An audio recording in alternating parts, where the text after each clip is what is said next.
자, 7월 24일에 좀 진짜 큰 게 터질 수도 있을 것 같습니다. 큰 게 무슨 뭐 미국이 도와주러 온다 뭐 그런 게 아니라 24일에 미국의 무역법 301조 관세 폭탄이 터질지 모르는 상황이다 보니까 좀 빠르게 브리핑 해보겠습니다. 강경화 주미대사가 공식 외교나 정상회담 일정도 없는데 본국으로 닷새 동안 헐떡이면서 급거 귀국을 해버렸습니다. 사실 뭐 이거 하나만으로도 지금 워싱턴 DC에서 한국을 어떻게 바라보고 있는지, 얼마나 지금 차갑게 보고 있는지가 그대로 보이는 것이죠. 그 와중에 정부 내에서 뭐 인식차가 나온다 이러고 있는데, 우리의 청와대라고 인정할 수 없는 이 청와대하고 경제 라인에서 지금 뭔 얘기를 하고 있냐, 아유 아니다, 문제 없다 이러면서 또다시 국민들의 눈과 귀를 가리는 행복 회로를 돌리고 있습니다. 24일날 어떤 게 터질지 제가 좀 예상을 좀 해보겠습니다. 이 부분에 대해서는 제가 뭐 이재명을 싫어하고 좋아하고 그런 걸 떠나가지고 진짜 좀 객관적으로 분석을 해보겠습니다. 별다른 계기도 없이 강경화가 왜 귀국을 했겠습니까? 아유 아니다, 문제 없다 이렇게 아무리 막 부인을 해보지만은 지금 현실이 어떻죠? 외교부는 물론 무슨 막 재정경제부 막 산업통상지원부까지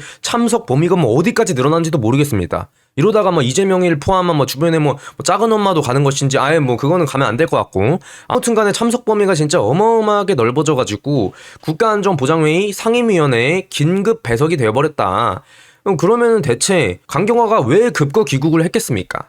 백악관과 미국 의회 그리고 워싱턴 조야 전체가 이재명 정부의 이 좌파적 정책과 늑장 태도, 뭐 입틀막 법안, 뭐 여러 가지 입이 아파가지고도 말할 것도 없겠죠. 아무튼 뭐 그런 것들에 대해 가지고 이미 극도의 불만을 표출하면서 경고등을 수없이 켜왔는데 이재명 정부가 계속해서 무시하지 않았습니까? 특히나 미국 현지에서 현재 쿠팡 사태에 대해서 정부의 과도한 표적 규제, 정통망법이 표현의 자유를 어떻게 억압하는지 뭐 그런 것들에 대해서 굉장히 좀 민감하게 반응하고 있는데, 타임라인으로 한번 보여드리겠습니다. 도대체가 하지 말라는 것만 골라서 하는 거에 진짜 재주가 있다. 하여간 진짜 미국 입장에서 보면은 지금 이재명 정부는 그냥 청개구리입니다.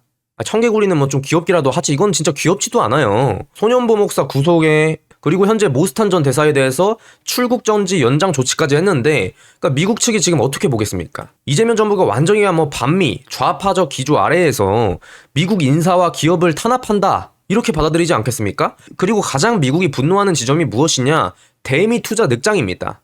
이게 가장 미국이 벼르고 있는 것인데, 한국이 상호관세를 낮추는 대가로 연간 200억 달러, 총 2천억 달러 수준의 투자 프로젝트를 약속했으나 정작 미국이 5월에 투자 목록을 건넜음에도 아직 1호 투자조차 정하지 못하고 늑장을 부리고 있습니다. 그리고 강경화가 19일 날에 다시 또 돌아갔습니다. 근데 이제 김용범이라는 인간은 일본에 비해서 대미 투자 속도가 왜 이렇게 느린 것이냐 이런 말 하니까 아유 뭐 일본은 법이 필요 없어서 그런 것이다 이러면서 그냥 유체이탈식의 해명으로 일관했습니다. 그러니까 현장의 경고도 무시하고 워싱턴에서 무슨 일이 일어나는지 다 알만한 인간들이 눈앞의 위기를 그냥 어떻게든 언론 플레이로 덮으려는 거 아닙니까? 강경화가 귀국해가지고 비상을 친 직후에 김정관 산업부 장관하고 여왕구 통상교섭본부장이 연이어 미국으로 날아갔다? 이게 뭘 의미하겠습니까? 왜 이 시점에 또 급하게 가겠습니까? 24일을 전후해가지고 미국의 무역법 301조 조사 결과가 발표되기 때문에 어떻게든 그냥 뭐 달래보려고 가는데, 그게 뭐 달래지겠습니까? 그냥 대한민국의 지금 통상 안보 자체가 절체절명해 사면 초과에 빠져 있습니다. 자, 미국에는 슈퍼 301조라는 게 있죠. 이미 그 미국의 무역 대표부에서는 한국이 강제노동 수입 금지 집행이 미흡하다는 이유로 한국에 12.5% 추가 관세를 부과하겠다고 으름장을 놨습니다. 문제는 이제 24일 전후가 가장 큰 문제가 되는 것인데, 공급 과잉 관련해가지고 301조 관련 첫 조사 결과가 나오는 날이란 말이죠. 만약에 여기서 2.5% 이상의 추가 관세가 얹어진다? 이러면은 지난해 한국이 가까스로 합의했던 그 합의관세, 상호관세 15% 마지노선이 그대로 무너지고 맙니다. 이미 미국의 무역대표부 USTR에서 신한 염전 노예 이러한 워딩까지 명시를 해버렸기 때문에 이거는 뭐 사실 되돌릴 수가 없는 부분이고, 이제는 가까스로 진짜 막 어마어마하게 막 돈 퍼주면서 합의했던 것마저 그대로 무너지게 생겼다는 이야기입니다. 그리고 이 301조라는 게 다자간 협의를 거치지 않고도 미국 행정부가 독자적으로 보복 관세를 때리는 가장 강력한 보호무역 무기입니다. 일반적인 상호관세랑은 아예 달라요. 한번 지정되면은 철회나 조율이 극도로 어렵습니다. 미국이 계속해서 야 관세 15%로 낮춰줄 테니까 정부가 대미 투자를 신속하게 이행해라 이렇게 판을 얼마나 막 깔아줬는데 이재명 정부가 뭐 상업적 합리성이니 뭐니 그냥 시간만 끌어대니까 결국에 이 301조가 가동되기 직전으로 보인다는 것이죠. 이게 진짜 최악의 시나리오를 우리가 좀 생각해보자면은 대한민국이 경제적 고립이 되는 것이고 그와 동시에 한미동맹이 붕괴가 된다는 것인데, 왜냐하면 이제 대미 수출 의존도가 높은 대한민국 제조업 같은 경우에 뭐 자동차, 반도체, 철강 등등이지 않습니까?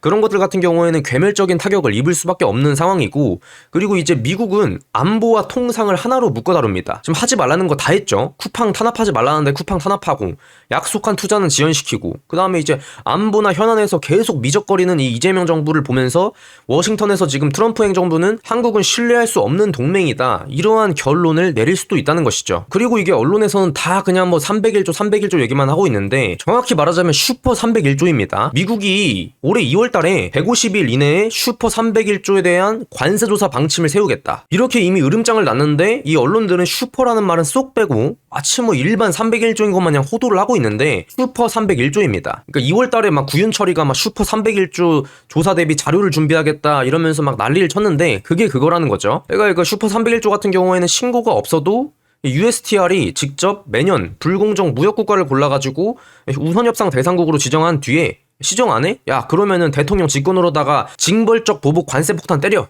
이렇게 돼버리는 겁니다. 그러니까 지금 이재명 정부와 민주당이 우파 유튜버들 상대로 밥줄을 끊고 돈을 뺏으려고 뭐 징벌적 손해배상이니 뭐니 그런 걸 도입하지 않았습니까? 그런 거와 유사하게 미국은 자신들을 비판하는 유튜버들의 입틀막을 하는 게 아니라 그냥 아예 다른 나라 정상들을 입틀막 시켜버린다. 그러니까 뭐 진짜 차원이 다른 거죠. 그러니까 이 얼마나 입틀막법이라는 것도 진짜 가짜는 법입니까? 진짜 밖에 나가면 허건날 그냥 당하고 오는데 이 집구석만 들어오면 그냥 강력해지는, 진짜 우물 안에 개구리가 따로 없다. 그놈의 그 집구석만 들어오면 진짜 뭐가 이렇게 막 강해지는지 아주 그냥 방구석 여포라는 말이 딱 떠오른다. 이게 여러분들 지금 일본과 격차가 더욱더 벌어질 것입니다. 자, 이 슈퍼 301조 역대 적용 사례들에 대해 가지고 여러분들이 이해하기 쉽게끔 제가 한국과 일본의 사례를 좀 가져와 봤습니다. 1980년대 일본 같은 경우에는 굉장히 급성장을 하고 있었고, 자동차, 반도체, 전자제품 이런 것들이 막 미국 시장을 휩쓸고 무역 적자가 눈덩이처럼 막 불어났을 때입니다. 이때 이제 미국이 슈퍼 301조를 발동해서 일본의 목줄을 그냥 쥐어버립니다.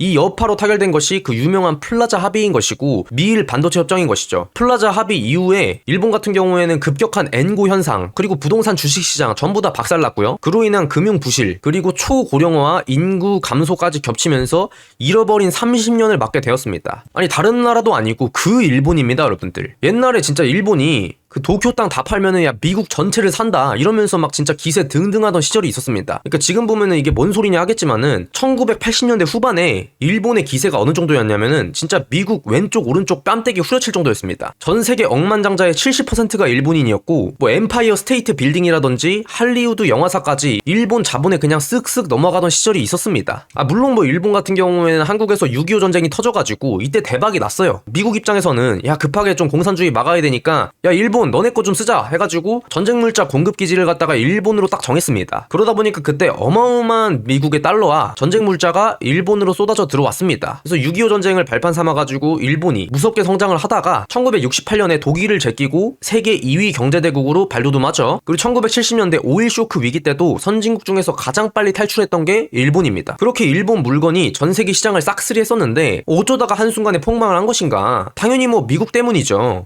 일본이 수출로 돈을 긁어 모으니까 반대로 미국이 난리가 났습니다. 재정 적자, 무역 적자, 이렇게 쌍둥이 적자가 미국을 덮치다 보니까 미국 경제가 굉장히 좀 비틀거렸습니다. 그래서 이제 참다 못한 미국이 1985년에 플라자 합의를 통해가지고 야 니네 화폐가치 올려, 엔화 절상시켜, 이렇게 강하게 압박을 때린 거죠. 그래서 일본은 그냥 꼼짝없이 손을 들게 됩니다. 그 결과 엔화 가치가 폭등하고 달러 가치가 급락하면서 일본 수출길에 비상이 걸립니다. 수출이 막힐 것 같으니까 일본 정부는 시중에 돈을 미친 듯이 풀고 금리를 낮춰버렸습니다. 그 결과 시중에 풀린 돈이 다 어디로 갔을까? 주식과 부동산 투기로 다 가버립니다. 이때부터 이제 인류 역사상 손에 꼽히는 진짜 그 광란의 거품 경제가 시작이 되었습니다. 도쿄 긴자 땅값이 그 평당 10억 원에 막 육박하고 그랬습니다. 대학생들은 그냥 취업, 면접만 보러 다녀도 면접비, 그 교통비로다가 그냥 수십만 원에서 막 100만 원씩 받아가고, 그러니까 막 알바도 안 하고 취업도 안 하고 그냥 면접만 보러 다녔습니다. 그게 그 시기 일본입니다. 거리에 막 벤츠, BMW, 페라리가 그냥 넘쳐나고 긴자 클럽 같은 데서는 막 하루 접대비로다가 한국 돈으로 막 10억 원어치 용돈이 막 와다다 터지던 그런 시기가 있었는데 이때 일본도 부동산 값 절대 안 잡혔습니다.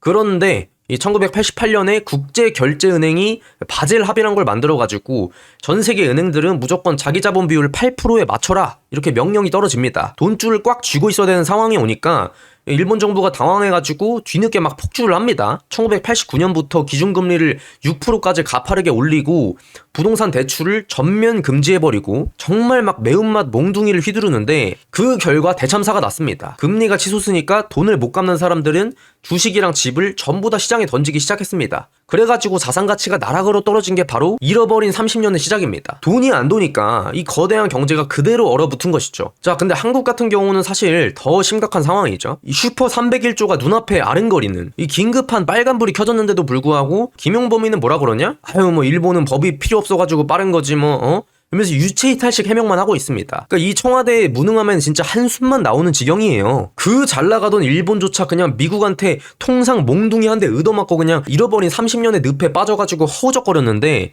과연 대한민국이 어떻게 되겠습니까 여러분들?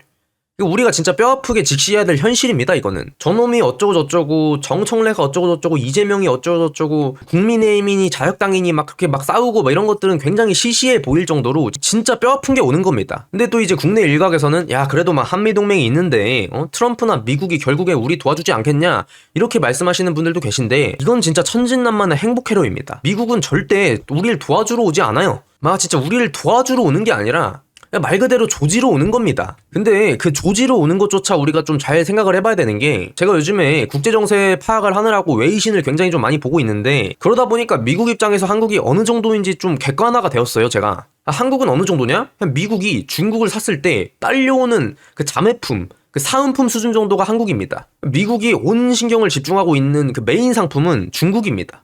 한국은 그럼 미국한테 어떤 존재일까? 왜 트럼프 대통령이 7월 17일 부정선거 폭로할 때 한국을 언급하지 않은 것인가? 그냥 거대 시장과 패권 전선 관리하기 급급한데 굳이 뭐 중국 샀을 때 덤으로 딸려오는 그 사은품 언급하겠습니까? 그러니까 그 정도 입지가 한국이에요 그냥 여러분들. 자원 하나 안 나오는 자그마한 한반도, 남쪽 땅덩어리 내수 시장도 좁고 기름 한 방울도 안 나오고 그러니까 미국 입장에서 한국은 그냥 중국을 견제하기 위한 동아시아 전초기지 정도지 우리나라 자체만으로 무슨 막 미국이 움직이고 막 경제가 어떻게 되고 그럴 대체 불가능한 매력을 가진 나라가 아닙니다. 하다못해 우리나라가 일본하고 경제력을 비교해봐도 몇 수 아래인데 지금. 그러니까 막 우리가 세계 기술 강국이다 이러면서 목에 막 힘주고 뻣뻣하게 그냥 가서 들이대봤자 트럼프나 백악관 참모들 눈에는 야 그래서 뭐 어쩌라고 니네 없어도 뭐 미국 망해? 아니야 안 망해. 이거 한마디면 그냥 정리되는 나라가 대한민국입니다. 일본도 괜히 그 까불다가 30년 동안 얻어맞았는데 한국은 진짜 이거 뭐 잃어버린 50년 가지 않겠습니까? 한번 제대로 맞으면은 자체 내수 시장만 1억 2천만 명에다가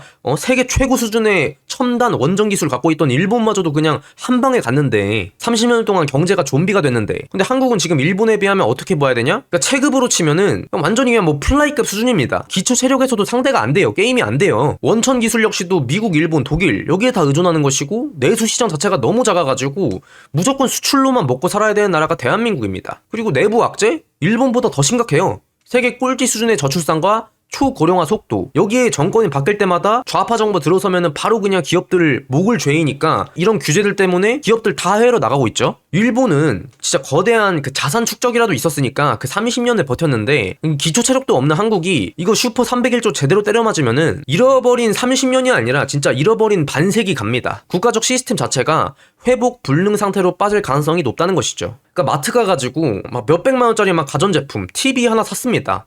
그거 사가지고 딸려오는 그냥 뭐 라면 한 봉지 그 정도가 지금 대한민국인 것인데 이거에 대해서 지금 주제도 모르고 까불다가 그냥 미국이 망설임 없이 한국이라는 사은품을 갖다 던져버릴 수가 있습니다. 그냥 관세 폭탄 하나 때리면 그냥 바로 주저하는 나라가 대한민국이니까 말이죠. 그리고 이제 하지 말라는 것들을 뭐 전부 다 해버리면서 어설픈 입틀막 노름, 반기업 규제, 표현의 자유 탄압, 미국 기업인 쿠팡 탄압 야 이거 지금 보니까 이제 살아남기 힘들어 보입니다. 자, 여러분들 나라 꼴이 참 암담해지고 있지만은 그럼에도 우리가 할 일들은 묵묵히 또 해나가야 된다고 생각합니다.